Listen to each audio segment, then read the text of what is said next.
Peace and blessings. Yours truly, Chrissy Imhotep. I'm here to, as I said before in some of my previous videos, I'm here to talk about our reggae legends, to address the balance and so on. And we're here to talk about the late great Bob Handy, who passed away on the 27th of March 2020, which is last week. He passed away last week, Friday. Bob Handy had been sick for a long time.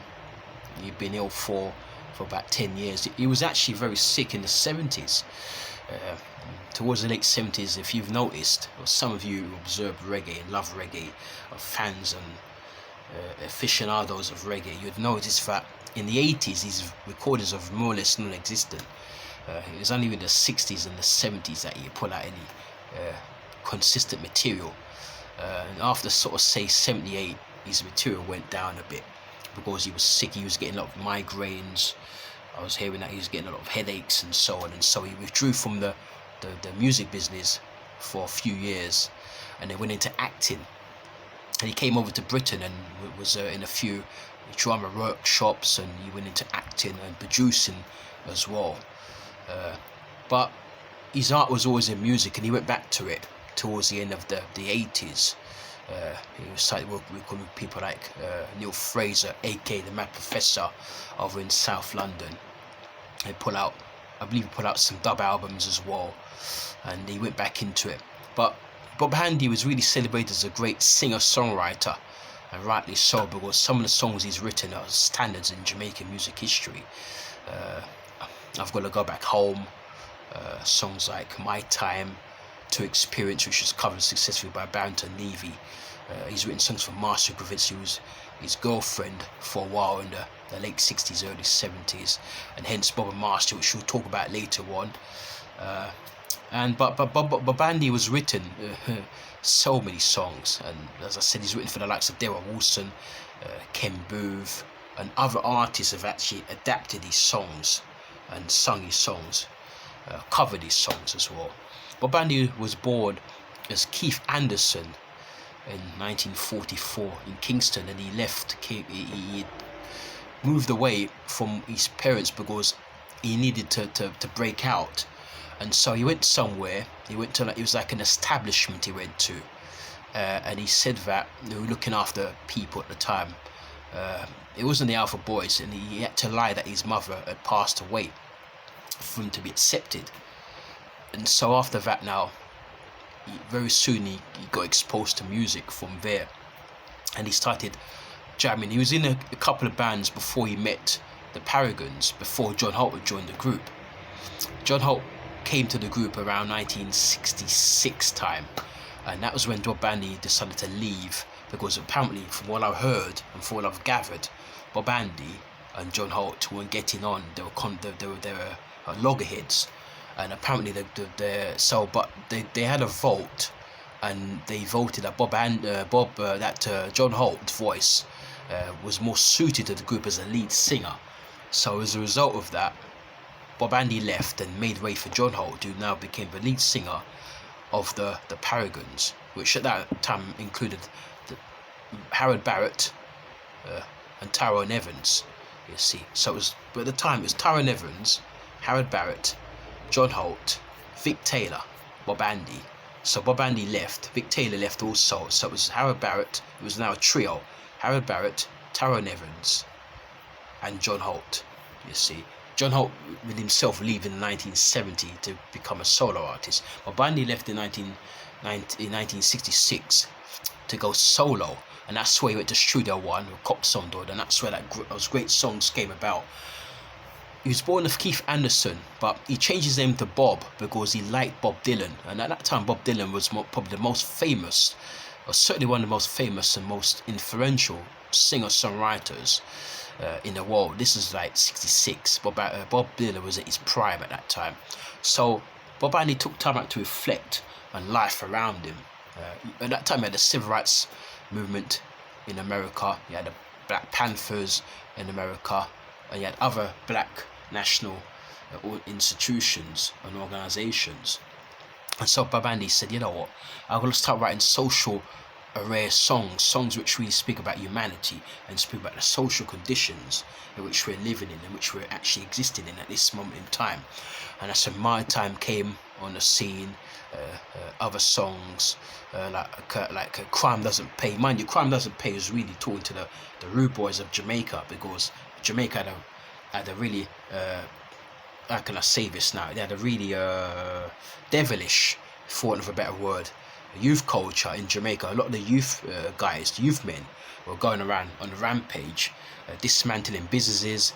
They had sound system dances in Jamaica a lot at that time, and the rude boys were going to venues and events and smashing up speaker boxes, amplifiers, nicking records, smashing records. They're really a wild bunch, and they're really out of control. And there was a lot of songs around that time. You had Desmond Dekker, 007, Shanty Town. You had Prince Buster, who did a song also called Shanty Town, but a different take on matters. You had Cry Tough by Alton Ellis. You got Rudy Get Bail by the Wailers. You had Rudy Bam Bam by the Clarendonians. You had so many hits at that time. And Bob Andy wrote Crime Doesn't Pay, and he sang it at Studio One. And that was included in the Songbook album, I've Got to Go Back Home, and other songs like that. He just wrote songs, and he became Jamaica's foremost songwriter. So other artists later on covered a lot of his songs. He wrote songs for his at that time girlfriend, Marcia Griffiths, like Fire Burning, which she covered, and so many other songs. Toil My Ambition, I believe, was written by Bob Andy as well. He wrote songs like Life. The songs that got me hooked on Bob Andy personally were two songs, and the two songs he did when he left Studio One were Life and You Don't Know. I love those two songs so much. You Don't Know, I think was written around 1970, just after he left Studio One. And when he left Studio One, Life and You Don't Know, two of those songs, those are the two songs that got me hooked on Bob Andy. And he left Studio One, and he teamed up with Marcia Griffiths. He was actually, in fact, they actually met at Studio One because she was a recording artist there at the same time he was there. So this is around 1969 they met. 68, 69. And then I believe he also wrote Melody Life for her as well, and Feel Like Jumping. He wrote so many songs for her. I know that she was distraught when she heard he passed away last week. She was in tears, I heard, talking to somebody. She couldn't hold back. But it's understandable because they were in a relationship. He was a singing partner for many years, and a lot of the songs she sung, he wrote those songs and taught her. She said she's gone on record as many times, Marcia, as saying that it was actually Bob Andy who taught her about music. Here was the two Bobs, Bob Marley and Bob Andy, who taught her about music. So there you go, there you have it. Two heroes, two mentors have now gone. And so, as I was saying before, with Bob Andy now, Bob and Marcia were really big. They had that international hit, Young, Gifted and Black, which was written by the great Nina Simone, and they took it as a duo, because when Nina Simone wrote it and sung it, she sang it as a solo artist, but Bob and Marcia took the song, twisted it around, and made it, I reckon, a bit more commercial and a bit more, of a feel-good song, because you've got a male and a female voice taking it in turns to lead the song, and it was a wonderful finished product was awesome. They also did a follow-up called Pied Piper. Young, Gifted and Black made it to the top 5 of the UK pop charts in 1970. It was also hit in America as well. Pied Piper was also hit. Well, not as big as Young, Gifted and Black, but it was also hit. And those two, and then they had other songs like Private Number and Rocking Good Way, and so many songs they did together, which Bob Andy taught her. And she said he taught her many aspects of music. And so it's so sad that Keith Anderson, aka better known as Bob Andy around the world, is no longer with us. As I said, he's been ill for a long time. He was ill in the 70s, but he recovered. When he took a break from music, he recovered and he came back, went into acting, came back and started singing and writing songs again. He wrote songs for Daryl Wilson as well, for Harry J, which was their producer, who produced Young, Gifted and Black as well. And I think he also produced Pied Piper as well. And so I've Got to Get Back Home was the one other song that he wrote for Ken Booth at Studio One. Ken Booth did it, and John Holt came and done a cover of that song as well. And Daryl Wilson also covered it in the 70s as well. He recorded for DEB label, which is Dennis Brown's label, which is run by his cousin Castro Brown, and he done a song called War on that label. And he went away, and then he came back, as I said, when he was ill with the headaches, went into acting, came back after that. and so on. And so we lost another legend. As I was going to say, about 10 years ago, I was listening to a radio station, and one of the announcers on the radio station announced that Bob Andy looked like he was going to pass away. He's really, really bad. This was about 10 years ago. And so, but it turned out he recovered. He was very sick, but he went into hospital and he recovered. And that was like, so he survived 10 years after that. And now he's gone. And from what I've read, it was corona related, unfortunately. Of course, Bob Andy wasn't well, but corona, apparently from what I heard, was part of the reason why he passed away. I think it kind of triggered some of those underlying issues he had, because he had a situation, I believe it was cancer, some hearing the cancer. So that kind of triggered, the coronavirus kind of triggered that, and he passed away. Lived a long life, 75 years of age. He could have lived some more, but 75 age is decent. But for somebody like that, they deserve to live to 100 years of age. But Bob Andy, a great singer-songwriter, one of the best voices I've ever heard in reggae music, that passionate voice. If you listen to songs like My Time, you can hear the passion behind Bob Andy's voice. You know, songs like Unchained, which was sampled many times by the Crown Prince, Dennis Brown, Gregory Isaac, done Babylon Too Rough and that rhythm as well. You see, easy, take it easy, Babylon Too Rough, yeah, easy, take it easy, Babylon Too Rough. And that's Gregory Isaac, and that same Unchained rhythm, which was written by the great Bob Andy at Studio One. Then Coxsone Doe, the great producer at Studio One, issued an album in the early 70s called Bob Andy's Songbook, and all of those songs on the album were written by Bob Andy, more or less. And I would say every one of those songs on that album has been covered by some of the stellar artists of Jamaican music. Even some of the underground artists have covered it, but other artists from other genres have covered some of his songs as well. You see, Two Experiences, a big hit for Barrington Levy in the 90s, which Bob Andy wrote. Fire Burning has been covered many times by Marcia Griffiths and other artists, and it's just a testament to his songwriting ability. You know, he can write. So he did songs like Reap, you know, for Harry J. He done songs like other songs, some great songs with Rupie Edwards. He done some I Don't Know alongside Tyrone Evans with the Paragons. Well, Tyrone Evans kind of like moved away. Oh, sorry, Tyrone Taylor. I apologize. Tyrone Taylor at Studio One with Bob Andy. I Don't Know. I Don't Mind. Some say have it as I Don't Know. Some have it done as I Don't Mind.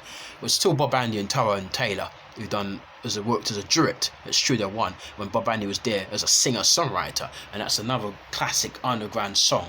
It wasn't a hit, but it's well played in the clubs and on the sound systems at Studio One when they recorded it in 1968. But even today, they still play that song. I play that song on the radio as well. And so we're here to say thank you to Bob Andy for what he's done. A very, very articulate man as well. When he speaks with great clarity and intellect. All you have to do is go onto YouTube and listen to some of his interviews, and of course listen to his songs, but listen to some of his interviews as well, and you would get a taste of what he was like as a person. Very, very reflective and deep in thought, and always thinking about others and thinking about the state that humanity is in. He was a great philosopher, absolutely great philosopher as well. I remember listening to Life some years ago, the song he wrote in the early 70s, and that was one of the songs that got me to go out and say, I got to start buying some Bob Andy songs now. It really got me hooked on Bob Andy, you know, Life. Absolutely brilliant song. Anyway, brothers and sisters, thank you so much, and don't forget to subscribe to our channel, Chrissy Imhotep, CHRISSY space B space Imhotep. Come and subscribe to our channel. Press the like button, share our videos if you can, make a comment down below as well, and just keep listening to us and keep following us. Thank you so much. So once again, this little piece has been dedicated to the late and great Bob Andy, who sadly lost on the 27th of March 2020 at the ripe old age, the tender age really of 75 years of age. One of our greatest singer-songwriters, and I've just given you a little piece about Bob Andy there. I could speak some more, but there you have. Listen to the man himself. He will tell you all you need to know. Thank you once again so much. You stay safe. Peace and love.